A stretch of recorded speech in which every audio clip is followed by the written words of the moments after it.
It's Adrian and welcome to Wednesday's Facebook Live. This week's Facebook Live about how to stop doing other people's stuff. How to stop doing the work that you're paying other people to do but you end up doing. Now, the symptoms that I'm talking about are symptoms 16 and 17 that were in the email I sent out earlier this week, which were all about the fact that 16 is you find that you end up doing other people's work because they're not doing what you want them to do and you're doing stuff that other people should be doing. That happens in small businesses so often because what is going on is nothing intentional. Nobody's intending to do this. There's not somebody saying, oh, I know, I'm going to hand this over to my boss. No, that's not it. There's something missing in the business so that actually, slowly but surely, you start doing a job that you shouldn't be doing, that's somebody else's job, and then bit by bit, it becomes a bit of a habit. And it becomes the norm of how to do things. And that's not what you want because suddenly it's eating into your time and you end up doing this other thing that you shouldn't be doing, you needn't be doing, and it should be being done by somebody else. So how do we understand that? How do we stop it? Because in one way what we're talking about is delegation. The reason why people don't delegate effectively is because there's a lack of clarity about what they want to happen in the business or they want to happen in a particular role.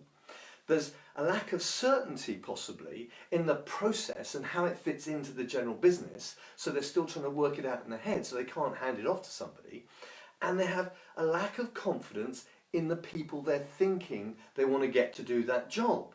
So those three things together stop you dead in your tracks.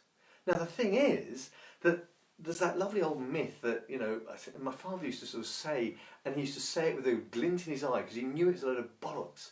And that thing is like, if you want a job done properly, it's best you do it yourself. Well, that's rubbish because actually the only jobs that we need to be doing are the ones we're good at.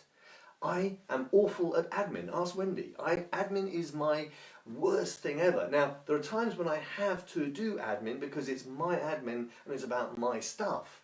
But when I can pass that admin on to somebody else to take care of it, like my accounts goes to my accountant and the VAT return goes to my accountant, that's great because I'm not good at that stuff. It's not using me to the best of my ability. And actually, if it's not your superpower, you really should be asking yourself this question, why am I doing it? Because it's not for you. It's not the thing that's going to make your business run faster, run better, run quicker. It's the stuff that's going to hold you back. And if you are not the best person to do the job, then that's the time to hand it on to somebody else. You've actually hired them because they've got a skill, so let them use it. If that's what's going on, why does that happen? Why is it we end up doing these jobs that other people aren't doing very well? First of all, they may not want to do them. We may be giving the job to the wrong person because people will always do what they want to do. That's a natural state of affairs. That's a sort of natural rule of life. We do what we want to do. And you're one of those people. You do what you want to do as well. Even though you're the boss of the company, there's things you have to do as a boss, as a leader, but you do the things you want to do. That's why you're doing the business you're doing. If we are doing the things we want to do, we tend to do them the best.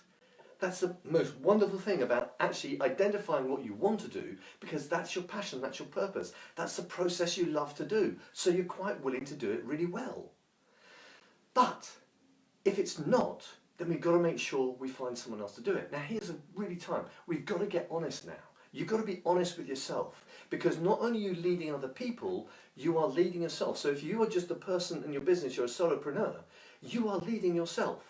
And the same rules apply to leading yourself as they do to leading other people. Remember, leadership is creating the environment that allows everybody to contribute their best to the vision you have for your business. So are you allowing yourself to contribute your best to your business? Because if you're not, then you need to do something about it, because you need to contribute your best to your business. Because otherwise, it's not going to go very fast.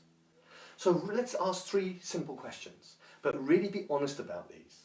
What are your superpowers? What are the things that you love to do, that you're passionate about, that don't feel like work? The things you can get, I mean, you can tell, I love doing Facebook Lives. I love being up in front of audiences speaking. I love working directly with clients. When you have understood what your superpower and the things you love to do, ask yourself another question, which is, what do you hate to do?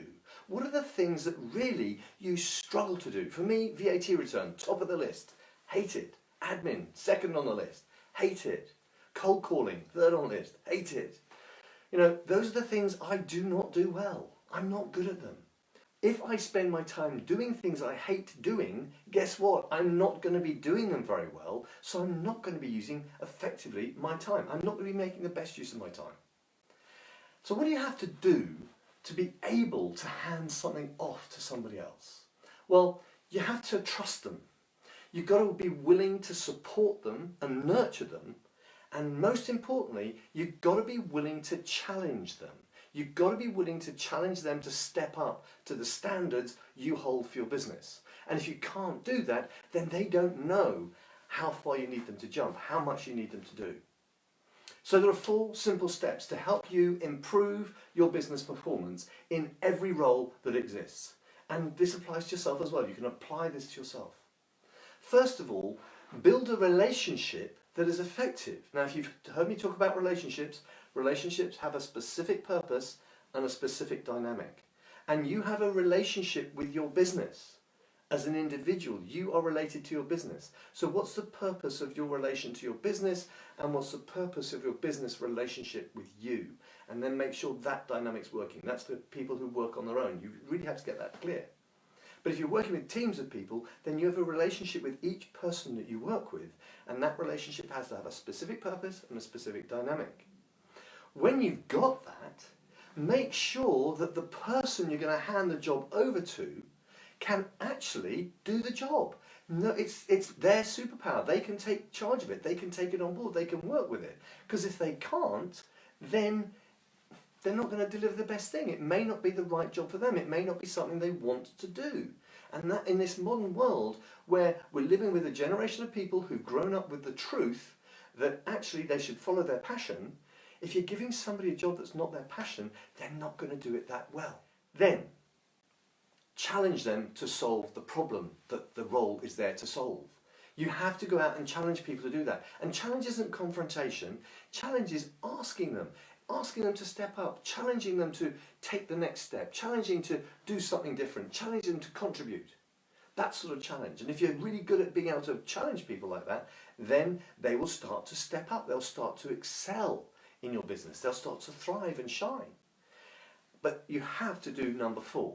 And that is follow up with them. And follow up is about nurturing your relationship with them so the dynamic stays clean. It's about re-challenging them so if they take one step, it's challenging them to take the next step, to grow within your business. And appreciate their contribution to you. If you don't appreciate them, even though it's something they may want to do, after a while they're just going to leave because they're just not going to feel valued by you or the business.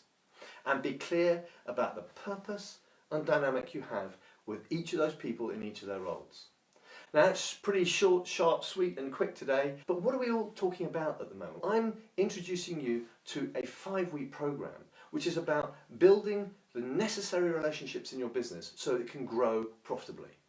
What are those necessary relationships? Well, it's about vision, values and purpose. It's about understanding the behaviour you want from the people in you, how you want them to work. It's about understanding your customer journey, and it's about understanding the leadership part. Now today, we've been talking about leadership and relationships, really vital part in the relationship model. That's all included in the course. How you set those relationships up, how you nurture them and build them. But it's about building a plan of how you move your business forward in a structured way.